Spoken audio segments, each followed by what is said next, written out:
இன்னைக்கு நம்ம பார்க்க போற தலைப்பு என்ன அப்படின்னு சொன்னா, தொல்காப்பியம் பொருளதிகாரம். தொல்காப்பியம் பொருளதிகாரத்துல எண்வகை மெய்ப்பாடுகளை பற்றி நம்ம இன்னைக்கு பார்க்க போறோம். எண்வகை மெய்ப்பாடுகள் அப்படின்னு சொன்னா, நகை, அழுகை, இளிவரல், மறுக்கை, அச்சம், பெருமிதம், வெகுளி, உவகை அப்படிங்கிற 8. இந்த 8 மெய்ப்பாடுகளும் நம்முடைய உடம்பில் மூலமாக வெளிப்படுவது. ஒவ்வொரு மெய்ப்பாடுகளிலிருந்து 4 விதமாக அந்த மெய்ப்பாடுகள் வெளிவருகிறது.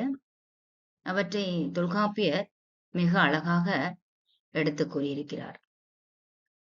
நகை என்று பார்க்கின்ற பொழுது,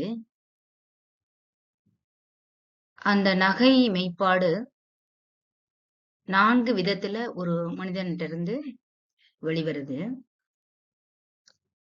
எள்ளல்,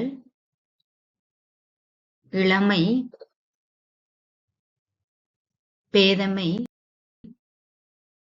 மடன் என்று உள்ளப்பட்ட நகை 4 என்ப.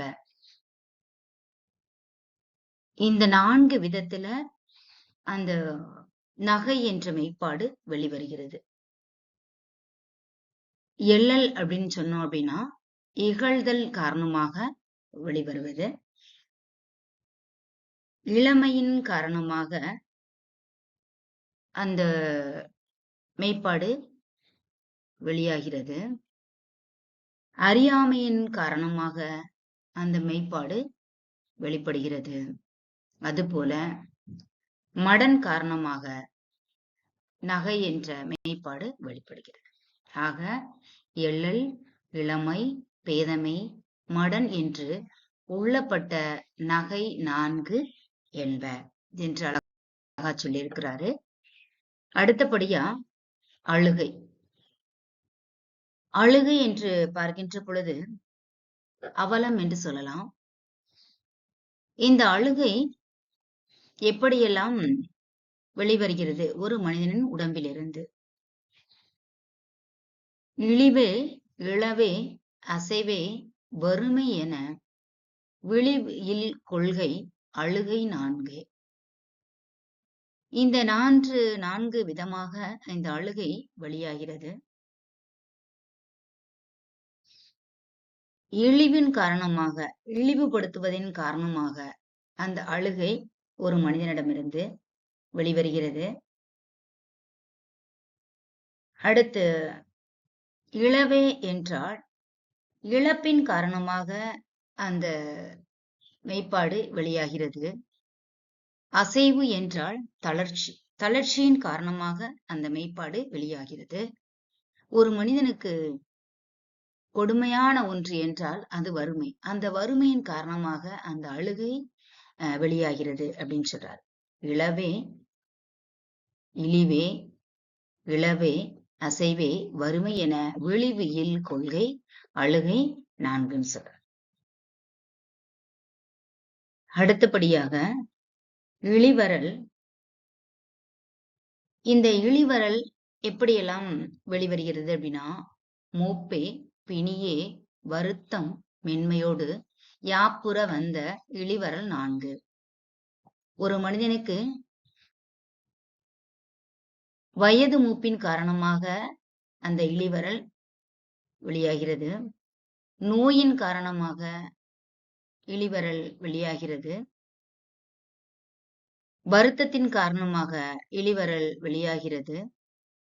மென்மையின் காரணமாக இளிவரல் வெளியாகிறது. ஆக 4 விதத்துல இளிவரல் என்ற மெய்ப்பாடு வெளிவருகிறது.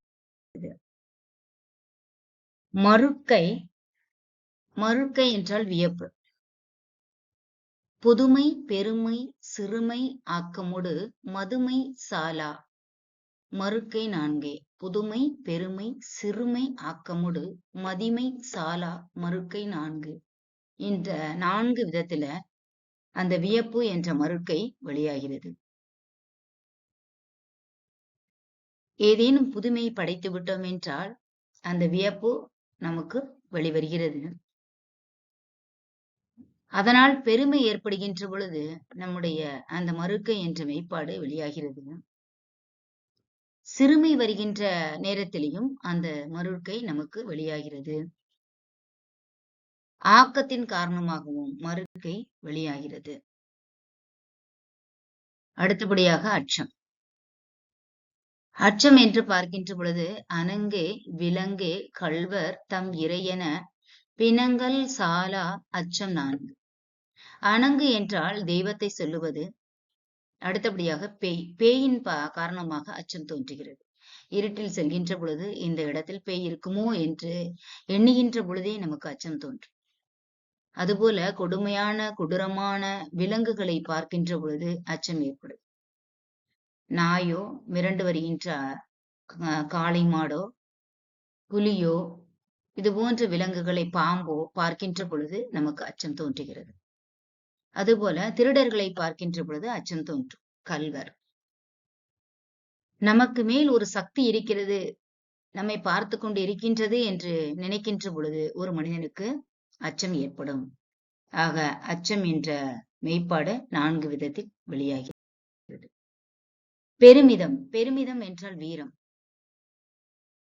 அது கல்வி, தருகன், புகழ்மை, கொடை என சொல்லப்பட்ட பெருமிதம் 4.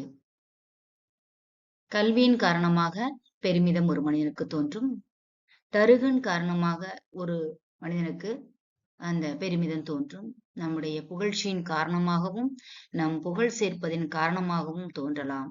பிறருக்கு கொடுப்பதன் மூலமாக அந்த பெருமிதம் என்ற மெய்ப்பாடு நமக்கு தோன்றுகிறது. அடுத்து வெகுளி. வெகுளின் பார்க்கின்ற பொழுது உருப்பறை, குடிகோள், அலை, கொலை என்ற வெறுப்பின் வந்த வெகுளி 4. வெகுளியை பார்க்கின்ற பொழுது உறுப்புகளை குறைக்கின்ற பொழுது அந்த வெகுளி தோன்றுகிறது. அதுபோல குடிப்பிறப்பின் காரணமாக அந்த குடிப்பிறப்புக்கு கேடு வருகின்ற பொழுது அந்த வெகுளி தோன்றுகிறது. ஒரு மனிதனை அடித்து அலைக்கழித்து கொலை செய்கின்ற பொழுது அந்த வெகுளி என்ற மெய்ப்பாடு தோன்றுகிறது. உவகை. எப்பொழுதெல்லாம் மகிழ்ச்சி தோன்றும் என்று பார்க்கின்ற பொழுது செல்வம், புலனே, உணர்வு, விளையாட்டு என்று அல்லல் நீத்த உவகை 4. உவகை என்று பார்க்கிறப்போ 4 விதத்துல ஒரு மனிதனுக்கு வெளிப்படுகிறது. செல்வம் பெருகின்ற பொழுது, செல்வம் வருகின்ற பொழுது மகிழ்ச்சி தோன்றும். ஐம்புலன்களின் மூலமாக நமக்கு மகிழ்ச்சி தோன்றும். புணர்தலின் காரணமாக மகிழ்ச்சி தோன்றும். விளையாட்டின் காரணமாக அந்த எல்லையில்லா மகிழ்வு தோன்றும் அப்படிங்கிறத அழகாக நம்முடைய தொல்காப்பியர் சொல்லியிருக்கிறாரு. இந்த 8 வித மெய்ப்பாடுகளும் ஒவ்வொரு மனிதனுக்குள்ளும் அது வெளிப்படும். அது தக்க தருணத்தில் அந்த வெளிப்பாடுகள் வெளியாகும் என்பதை இங்கு நமக்கு சுட்டிக்காட்டுகிறார் தொல்காப்பியர். நன்றி.